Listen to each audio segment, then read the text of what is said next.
விமர்சனங்களையும் பலிகளையும் தாங்கிக் கொள்ளாத எவரும் சிறந்த தலைவர்களாக இருக்கவே முடியாது. கிறிஸ்துவுக்குள் பிரியமான சகோதர சகோதரிகளே, அற்புத குழந்தை இயேசு இந்த திருத்தலத்தில் அற்புதமாய் வீற்றிருந்து ஏறக்குறைய கடந்த 40 ஆண்டுகளுக்கு மேலாக 2058 வாரங்களாக நாம் இந்த திருவழிபாட்டை முன்னெடுத்து அற்புத குழந்தை இயேசுவை மகிமைப்படுத்தி கொண்டிருக்கிறோம். அதன் வழியாக அற்புத குழந்தை இயேசுவிடமிருந்து அருளையும் ஆசிரையும் பெற்று நிறைவாழ்வாக நம்முடைய வாழ்வை தொடர்ந்து கொண்டிருக்கிறோம். அற்புத குழந்தை இயேசு இன்னும் வருகிற காலங்களிலும் நம்மை, நம் குடும்பங்களை, நாம் முன்னெடுக்கிற பணிகளை, வேலைகளை, தொழிலை, வியாபாரத்தை, நம் பிள்ளைகளை இன்னும் நிறைவாய் ஆசிர்வதித்து நாம் அனைவரும் நலமாய் வளமாய் வாழ்ந்திட தொடர்ந்து மன்றாடி கொண்டிருப்போம். அன்புக்குரியவர்களே, எதிர்மறை விமர்சனங்களையும் வலிகளையும் தாங்க மாட்டாத எவரும் சிறந்த படைப்பாளிகளாக, தலைவர்களாக, மாற்றத்தை ஏற்படுத்தக்கூடியவர்களாக வாழவே முடியாது. ஒரு கிராமத்திற்கு ஒரு முனிவர் அந்த வழியாக பயணம் செய்தார். மதிய நேரம் என்பதால் அந்த கிராமத்தில் இருந்த வீட்டின் திண்ணையில் தான் கொண்டு சென்ற ஒரு பாய், தலையணை, இதை மட்டும் கொண்டு திண்ணையில் பாயை விரித்து தலையணையை போட்டு படுத்து கொண்டு உறங்கிக் கொண்டிருக்கிறார். முனிவர், முற்றிலும் துறந்த முனிவர், இடுப்பில் சிறிய வேஷ்டி மட்டுமே இருக்கிறது, ஓய்வெடுத்து கொண்டிருக்கிறார். அப்பொழுது அந்த வழியாக 2 பெண்கள் தண்ணீர் எடுப்பதற்காக குடங்களை எடுத்துக்கொண்டு கடந்து செல்லுகிறார்கள். கடந்து செல்லுகிற 2 பெண்கள் திண்ணையில் படுத்திருக்கக்கூடிய முனிவரை பார்க்கிறார்கள். ஒரு பெண் கேட்கிறாள், யார் இவர்? இன்னொருத்தி சொல்லுகிறாள், இவர் முற்றிலும் துறந்த முனிவர், இந்த வழியாக பயணம் செய்வதால் சற்று ஓய்வு எடுத்து கொண்டிருக்கிறார் என்று சொல்லுகிறாள். அதற்கு இன்னொரு பெண், முற்றிலும் துறந்த முனிவரா? முற்றிலும் துறந்த முனிவர் என்றால் எதற்கு தலையணை வைத்து படுத்திருக்க வேண்டும்? தலையணை சுகம் எதற்கு இவருக்கு தேவைப்படுகிறது? முனிவர் என்றால் எல்லாவற்றையும் துறந்திருக்க வேண்டுமே என்று சொல்லிக்கொண்டே கடந்து செல்லுகிறார்கள். இது அவர் காதில் விழுகிறது. தலையணை வைத்து தூங்குவது அவ்வளவு தீமையா? தலையணை எடுத்து தூக்கி எறிந்துவிட்டு தன் தலையையே தலையணையாக வைத்து உறங்கிக் கொண்டிருக்கிறார். தண்ணீரை எடுக்க சென்ற பெண்கள் மறுபடியும் திரும்பி வருகிற பொழுது பார்க்கிறார்கள், மறுபடியும் அதே பெண் அந்த விமர்சனத்தை முன்வைக்கிறாள். இப்போ மட்டும் என்ன வாழுது? இப்பையும் கையை தலையில மாதிரி வச்சுனே தூங்குறாரு, இவரெல்லாம் முனிவரா? இவரெல்லாம் முற்றிலும் துறந்த முனிவரா? என்று மீண்டுமாக விமர்சனம். அதை கேட்ட அந்த முனிவர் தன் கையை எடுத்துவிட்டு கையை தலையணையாக பயன்படுத்தாது தலையை தரையில் சாய்த்து தூங்கிக் கொண்டிருக்கிறார். மீண்டும் அந்த பெண்கள் வருகிறார்கள். இப்பொழுது பார்க்கிறாள் அந்த பெண், மறுபடியும் விமர்சனம். முற்றிலும் துறந்த முனிவர் என்றால் அவருக்கு எதுவுமே இருக்கக்கூடாது, பாய் தேவைப்படுகிறதே, அந்த பாய் அவருடையது தானே, அப்படி என்றால் அந்த பாய் அவருடைய சொத்து என்று சொல்லிவிட்டு செல்லுகிறாள். இந்த முனிவருக்கு என்ன செய்வதென்று தெரியவில்லை. பாயை எடுத்து தூக்கி எறிந்து விடுகிட்டு வெறும் தரையில் படுத்து கொண்டிருக்கிறார். விமர்சனங்கள் வந்து கொண்டே இருக்கிறது. மீண்டுமாய் அந்த பெண்கள் கடந்து போகிற பொழுது அந்த பெண் சொல்லுகிறாள், வள்ளியில் செல்வோர் போவோரெல்லாம் சொல்லுகிற பேச்சை கேட்கிற இவரா முனிவர்? நொந்து போன அந்த முனிவர் எழுந்து அங்கிருந்து கடந்து செல்லுகிறார். இயேசுவில் பிரியமானவர்களே, எப்படி இருந்தாலும் இந்த சமூகம் நமக்கு விமர்சனங்களை அள்ளி வீசிக்கொண்டே இருக்கும். நல்லது செய்தாலும் சரி, தீயது செய்தாலும் சரி, நல்லவர்களாக வாழ்ந்தாலும் சரி, தீயவர்களாக வாழ்ந்தாலும் சரி, நம் எண்ணங்கள் நல்லவையாக இருந்தாலும் சரி, தீயவையாக இருந்தாலும் சரி, விமர்சனங்கள் என்பது எல்லாரிடமிருந்து வந்து கொண்டே இருக்கும். அவை சில நேரங்களில் நேர்மறையான விமர்சனங்களாக இருக்கும், சில நேரங்களில் எதிர்மறையான விமர்சனங்களாக இருக்கும். நம்முடைய சமூக சூழமைவில் நேர்மறையான விமர்சனங்களை காட்டிலும் எதிர்மறையான விமர்சனங்கள் தான் நம்மை நோக்கி அம்பு போல பாய்ந்து கொண்டிருக்கிறது. எனவே எதிர்மறை விமர்சனங்களை கண்டவுடனே பயந்து நாம் ஒளிந்து கொள்கிறோம் என்றால் இந்த வாழ்க்கையை நாம் வாழவே முடியாது. காரணம், நம்மை பாராட்டுகிற மக்களை காட்டிலும் நம்மை தூற்றுகிற மக்கள் தான் அதிகமாக இருந்து கொண்டிருக்கிறார்கள்.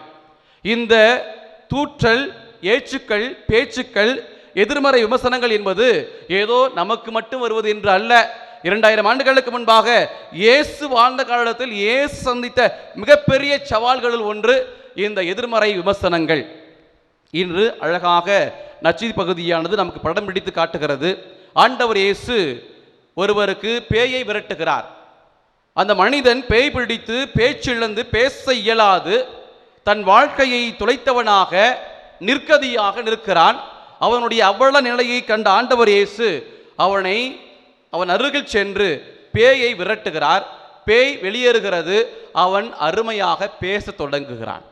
கடவுளுடைய ஆற்றல், கடவுளுடைய வல்லமை அந்த இடத்தில் செயலாற்றி தீமையை விரட்டி அடித்திருக்கிறது. அப்படி என்றால் எல்லாரும் மகிழ வேண்டும், எல்லாரும் இயேசுவை பாராட்ட வேண்டும், எல்லாரும் இயேசுவை தங்களுடைய வார்த்தைகளால் புகழ வேண்டும். என்ன நடந்தது அங்கே? ஒரு சில பேர் மட்டுமே வியந்து நிற்கிறார்கள். மற்றவர்கள் எதிர்மறை விமர்சனத்தை அள்ளி கொட்டுகிறார்கள். என்ன சொல்லுகிறார்கள்?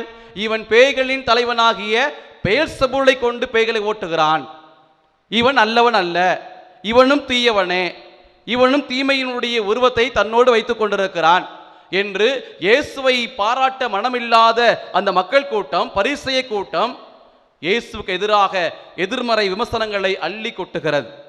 இது இயேசுனுடைய வாழ்க்கையில் நடந்த பல விமர்சனங்களுக்கு மத்தியில் நடந்த ஒரே ஒரு துளிதான். இன்னும் எத்தனையோ விமர்சனங்கள் ஆண்டவர் இயேசுக்கு எதிராக அள்ளி கொட்டப்பட்டன. இவன் குடிகாரன், போசன பிரியன், பாவிகளுடைய நண்பன், இவன் தாய் என்று யார் என்று நமக்கு தெரியும், சகோதரர் யார் என்று நமக்கு தெரியும். அப்படி என்றால் இவன் ஏன் இப்படியெல்லாம் செய்கிறான்?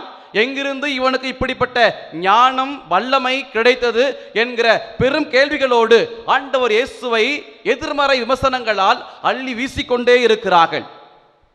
ஒரு தலைவன் என்பவன் தனக்கு வரக்கூடிய எதிர்மறை விமர்சனங்களை எல்லாம் தாங்கிக் கொள்ள வேண்டும், எதிர்கொள்ள வேண்டும், எதிர்த்து நிற்க வேண்டும்.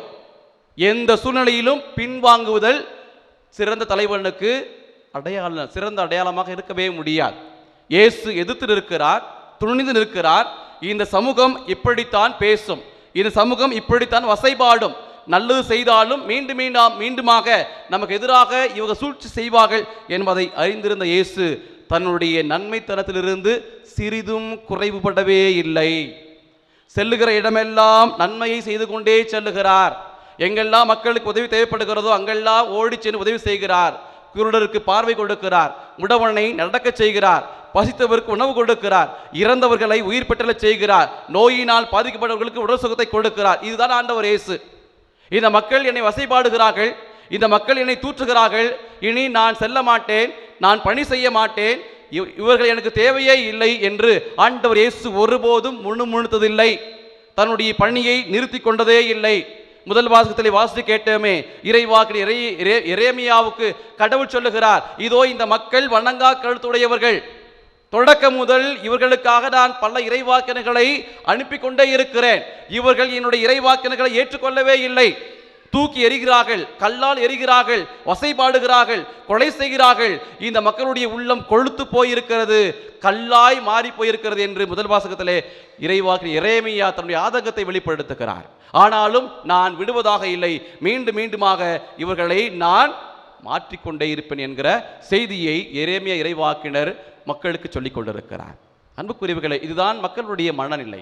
நல்லதை பெற்றுக்கொண்டாலும் நல்லவற்றுக்கு உகந்த வாழ்க்கை வாழாத இந்த மக்கள் கூட்டம், இயேசுவையே புறக்கணிக்கிற கூட்டம், இயேசுவையே தூற்றுகிற கூட்டம், இயேசுவையே ஒழிக ஒழிக என்று கத்திய கூட்டம் இந்த கூட்டம். ஒரு காலத்தில் இவர்தான் இறைவாக்கினர், இவர்தான் இறைமகன், இவர்தான் மெஸ்ஸியா, வாழ்க வாழ்க என்று பாடிய கூட்டம் தான் இவன் ஒழிக, இவன் சாக வேண்டும், சிலுவையில் அறையும் என்கிற கோஷங்களை போட்ட கூட்டம் அதே கூட்டம்தான். எனவே இந்த மக்கள் வணங்கா கழுத்துடையவர்கள். எனவே தான் இயேசுவை ஏற்றுக்கொள்ள மனமில்லாது இயேசுவை புறக்கணிக்கிறார்கள். அன்புக்குரியவர்களே, இயேசுவை புறக்கணித்தது சாதாரண ஏழை எளிய மக்களோ, புறவினத்தார்களோ, சமாரியர்களோ அல்ல. தங்களை தூய்மையானவர்கள், மேன்மையானவர்கள், கடவுளுக்கு நெருக்கமானவர்கள் என்று தங்களையே தம்பட்டம் அடித்து கொண்ட பரிசேயர், மறைநூல் அறிஞர்கள், யூத தலைமை குருக்கள், இவர்கள்தான் இயேசுவை புறக்கணித்தார்கள். இவர்கள் தான் இயேசுக்கு எதிரான விமர்சனத்தை அள்ளி கொட்டினார்கள். ஏன்? ஒரே ஒரு காரணம், இயேசு மீது கொண்ட பொறாமையினுடைய அடையாளம். இயேசுனுடைய செல்வாக்கு பெருகி கொண்டிருக்கிறது, தங்களுடைய செல்வாக்கு குறைந்து கொண்டிருக்கிறது. எனவே நேற்று வந்த இவனை இந்த மக்கள் நம்புகிறார்கள், மக்கள் தேடி செல்லுகிறார்கள். நாசரேத்து இயேசு எங்கே இருக்கிறார்? இங்கே இருக்கிறார், அங்கே இருக்கிறார், வாருங்கள் போவோம் என்று இந்த மக்கள் கூட்டம் புத்தி பேதலித்தது போன்று ஓடிக்கொண்டிருக்கிறார்கள். இவர்கள் எப்படி தடுத்து நிறுத்துவது? அப்படி என்றால் இயேசுக்கு எதிராக நாம் விமர்சனங்களை அள்ளி கொட்டுவோம். இவன் பிதற்றுகிறான், கடவுளை பழித்துரைக்கிறான், சீசருக்கு வரி செலுத்தக்கூடாது என்று சொல்லுகிறான், மக்களை குழப்பங்களுக்கு மத்தியிலே ஆட்படுத்த நினைக்கிறான் என்கிற பொய் சாட்சிகளை கொண்டு பொய்யான குற்றச்சாட்டுகளை அள்ளி வீசி இயேசுவின் பக்கம் இருக்கக்கூடிய நம்பிக்கையை இவர்கள் கெடுக்க நினைக்கிறார்கள். இதே காரணம்தான் அன்புக்குரியவர்களே, நாம் இயேசுனுடைய பிள்ளைகள், இயேசுவை நம்புகிற பிள்ளைகள், இயேசு யார் என்று முழுமையாய் அறிந்து அவரை வழிபடுகிற பிள்ளைகள். நாம் ஏதோ கண்மூடித்தனமான நம்பிக்கையை நாம் கொண்டிருக்கவில்லை, ஏதோ மூட பழக்க வழக்கம் போன்று நம்முடைய நம்பிக்கை அமைந்து விடவில்லை. மாறாக அனுபவபூர்வமாக இயேசு யார் என்பதை அறிந்திருக்கிறார். அவர் நமக்கானவர், நமக்காய் பிறந்தவர், நம்மை போன்று வாழ்ந்தவர், நமக்காக தன் உயிரை கொடுத்தவர். அப்படி என்றால் இவரை விட சிறந்த தலைவர் இந்த உலகத்தில் யாருமே இருக்கவே முடியாது, சிறந்த கடவுள் எவருமே இருக்கவே முடியாது என்பதை ஆண்டவர் இயேசுனுடைய வாழ்க்கையும் அவருடைய படிப்பினைகளும் நமக்கு தெளிவாக படம் பிடித்து காட்டுகிறது. அப்படி என்றால் அவரை நாம் பின்பற்ற முயற்சி எடுப்போம். இயேசுவை நாம் பின்பற்றுகிறோம், இயேசுவை வழிபடுகிறோம் என்றால் எதிர்மறை விமர்சனங்களை நாம் பொறுத்து கொள்ள வேண்டும், தாங்கிக் கொள்ள வேண்டும். அன்புக்குரியவர்களே, நாம் சந்திக்கிற பல வாழ்க்கை சூழல்களிலே எதிர்மறை விமர்சனங்களால் நம்முடைய உள்ளம் அதிகமாய் காயப்படும். உடலில் ஏற்படக்கூடிய காயங்கள் கூட எளிதாக ஆறிவிடும். ஆனால் பிறருடைய வார்த்தை ஏற்படுத்துகிற காயம் ஆறவே ஆறாது. அழகாக வள்ளுவ பெருந்தகை சொல்லியிருக்கிறார் அல்லவா, தீயினால் சுட்ட புண் உள்ளாரும் ஆறாதே நாவினால் சுட்டவடு. அன்புக்குரியவர்கள், கிறிஸ்தவர்கள் என்றால் எதிர்மறை விமர்சனங்களை தாங்கி எதிர்த்து நிற்க வேண்டும், வருகிற வழிகளை தாங்கி இருக்க வேண்டும். வழிகளை கண்டு பயந்து ஒதுங்குகிறோம் என்றால் நம்முடைய வாழ்க்கை கிறிஸ்தவ வாழ்க்கை அல்ல. ஒரு அழகான கதை ஒன்று சொல்லுவார்கள். ஒரு குயவன் என்றால் யார்? மண்பானை செய்யக்கூடிய ஒரு குயவன். அவனுடைய வேலை என்ன? களிமண்ணை பிசைந்து அதை பானையாக வடிவமைத்து அந்த பானையை வெயிலில் காய வைத்து அந்த காய்ந்து போன பானை எடுத்து நெருப்பில் சுட்டு அதை கொண்டு சந்தையில் விற்று தன் பிழைப்பை நடத்தக்கூடிய குயவன் ஒரு நாளைக்கு 50 பானை செய்கிறான். அடுத்த நாள் அந்த பானைகளை எடுத்து வெயிலில் காய வைக்கிறான். 50 பானைகள். அந்த 50 பானைகளும் வெயிலில் காய்ந்து கொண்டிருக்கிற பொழுது ஒரே ஒரு பானை மட்டும் அழுது கொண்டே இருந்தது. மனுஷன் நல்லா இருப்பானா, இவன் என்னை போட்டு களிமண்ணா இருக்கும் போது போட்டு மிதிச்சான், என்னை பாடாப்படுத்தினான், இப்போ பானையாக வடித்து என்ன வெயில காய வச்சிருக்கிறானே, இந்த வெயில என்ன தாங்க முடியலையே, இந்த மனுஷன் நல்லா இருப்பானா அப்படின்னு சொல்லி அந்த ஒரே ஒரு பானை மட்டும் முணுமுணுத்து கொண்டே இருக்கிறது. அடுத்த நாள் விறகுகளை அடுக்கி அந்த பானைகள் எல்லாம் விறகு மேல் வைத்து தீயினால் சுடுவதற்காக எடுத்து வைக்கிறான். இப்பொழுது அந்த ஒரு பானை பயந்து போனது. ஐயோ, அடிக்கிற வெயிலையே என்னால் தாங்கிக் கொள்ள முடியவில்லையே, இந்த நெருப்பை எப்படி நான் தாங்கிக் கொள்வேன், என்னால் முடியவே முடியாது என்று சொல்லி அந்த ஒரு பானை மட்டும் ஓடி சென்று ஒளிந்து கொண்டதான். அதை கவனிக்காத அந்த கொய்யவன் மற்ற பானைகளை எல்லாம் நெருப்பிலே சுட செய்கிறான். அடுத்த நாள் எல்லாவற்றையும் எடுத்து தன்னுடைய மாட்டு வண்டியிலே அடுக்கி வைக்கிறான். அப்போது ஒளிந்து கொண்ட அந்த ஒற்றை பானையை ஓடி வந்து சேர்ந்து கொள்கிறது. அதையும் எடுத்துக்கொண்டு அவன் சந்தைக்கு செல்லுகிறான். சந்தையில் வியாபாரம் நடக்கிறது. நம்முடைய பெண்கள் எப்படி பானை வாங்குவார்கள்? தட்டி பார்த்து தட்டுகிற பொழுதே நம்முடைய பெண்கள் கண்டுபிடித்து விடுவார்கள் பானை எப்படிப்பட்ட பானை என்பது. அவ்வளவுக்கு கை தேர்ந்தவர்கள் நம்முடைய பெண்கள். தட்டுகிற ஒரே ஒரு தட்டுதான் அதனுடைய தரம் தெரிந்துவிடும். வருகிற பெண்கள் எல்லாம் தங்களுக்கு தேவையான பானைகளை தட்டி பார்த்து எடுத்துக்கொள்ளுகிறார்கள். அந்த சுடப்படாத பானை எடுக்கிறார்கள். ஒரு தட்டு, ஐயா இது நல்லாவே இல்லை, ஓரமாக வைக்கிறார்கள். மீண்டும் மீண்டும் அந்த பானை ஒவ்வொரு பெண் முன்னாடி போய் நிற்கிறது. எடுத்து பார்க்கிறார்கள், எல்லாம் தட்டி பார்த்து ஒதுக்கி வைத்து விடுகிறார்கள். சற்று நேரத்தில் மற்ற 49 பானைகள் விற்று போய்விட்டன. அந்த ஒரே ஒரு பானை மட்டும் யாரும் வாங்கவே இல்லை. கடைசியாக அந்த கொய்யவன் அந்த பானை எடுத்து ஆச்சரியமாக பார்க்கிறான். என்ன இந்த பானை நெருப்பில் சுடப்படாமல் எப்படி இருந்தது? தெரியவே இல்லையே, இதை யாரும் வாங்க மாட்டாங்க, இனிமேல் நம்ம வீட்டுக்கு எடுத்து என்ன பண்ண போகிறோம்? அதே இடத்துல டமான்னு போட்டு உடைக்கிறான். உடைந்து சில்லு சில்லாக உடைகிற பொழுதுதான் அந்த பானை நினைத்தது, நெருப்புக்கு பயந்து என்னுடைய வாழ்க்கையை துளைத்து விட்டேனே என்று. ஒருவேளை நானும் நெருப்பில் சுடப்பட்டிருந்தால் இன்றைக்கு யாராவது ஒருடைய வீட்டில் நான் பயன்பட்டிருப்பேன். எனக்குள்ளாக தண்ணீரை ஊற்றி வைத்திருப்பார்கள், நான் குழு குழு என்று இருந்திருப்பேனே. நெருப்புக்கு பயந்ததால் என்னுடைய வாழ்க்கையே வீணாகி போய்விட்டதை என்று அந்த நேரத்தில் அழுது புலம்பியது அந்த சுடப்படாத பானை. கிறிஸ்துவில் அன்புக்குரியவர்களே, நம்முடைய வாழ்க்கையும் இப்படித்தான். வருகிற துன்பங்களை, நெருக்கடிகளை, எதிர்மறை விமர்சனங்களை தாங்கிக் கொள்ள மனமில்லை, ஓடி ஒளிந்து கொள்கிறோம், பயந்து நிற்கிறோம் என்றால் இந்த வாழ்க்கையை நாம் வாழவே முடியாது. எதிர்த்து நிற்போம். குழந்தை இயேசுனுடைய துணை கொண்டு எதிர்த்து நிற்போம்.